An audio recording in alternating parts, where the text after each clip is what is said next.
ஆழ்கடலில் தீபன் என்ற புத்திசாலி ஓங்கில் இருந்தது. அவன் எப்போதும் கற்றுக்கொள்ள விரும்பினான். தீபன் வண்ணப்பாறைகளிடையே நீந்தினான். ஒவ்வொரு அலை பற்றியும் அவன் கேள்வி கேட்டான். ஒரு நாள் ஒரு புதிய நீரோட்டம் தோன்றியது. அது சுழன்று சுழன்று மிகவும் குழப்பமாக இருந்தது. மீன்கள் பயந்து வேறு பக்கம் போயின. தீபன் அதை உற்று கவனிக்க முடிவு செய்தான். இது ஏன் இப்படி சுழல்கிறது என்று யோசித்தான். அவன் சுழற்சியின் வடிவத்தை வரைய முயற்சித்தான். அவன் வேகமாக நீந்தி அதை உடைக்க முயன்றான். ஆனால் சுழற்சி இன்னும் வலுவாக மாறியது. அவன் பின்வாங்கி ஆழ்ந்து சிந்தித்தான். இது வெறும் வேகமல்ல, அது ஒரு புதிர். தீபன் தனது நண்பர் மாயாவை நினைத்து கொண்டான்.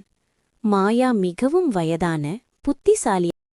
தீபன் தனது நண்பர் மாயாவை நினைத்து கொண்டான். மாயா மிகவும் வயதான புத்திசாலி ஆக்டோபஸ். தீபன் பாறைகள் வழியாக அவளிடம் விரைந்தான். மாயா ஒரு குகையில் அமைதியாக அமர்ந்திருந்தாள். மாயா, இந்த புதிரை எப்படி தீர்ப்பது என்று கேட்டான். மாயா மெதுவாக பேசினாள். வடிவத்தை பார் தீபன். ஒவ்வொரு சுழற்சிக்கும் ஒரு மையம் உண்டு. தீபன் மீண்டும் சுழற்சிக்கு அருகில் சென்றான். இப்போது அவன் தண்ணீரின் போக்கை பார்த்தான். எல்லா நீரோட்டங்களும் ஒரு இடத்திற்கு சென்றன.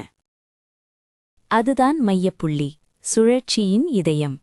அவன் மெதுவாக அந்த மையத்தை நோக்கி நீந்தினான். மையத்தில் நீரோட்டம் அவனை மெதுவாகத் தள்ளியது. தீபன் வெற்றி பெற்றான். அறிவே உண்மையான சக்தி. அவன் மகிழ்ச்சியுடன் மாயாவிடம் திரும்பிச் சென்றான். இரு நண்பர் சக்தி. அவன் மகிழ்ச்சியுடன் மாயாவிடம் திரும்பிச் சென்றான். இரு நண்பர்களும் கடல் முழுவதும் கொண்டாடினர்.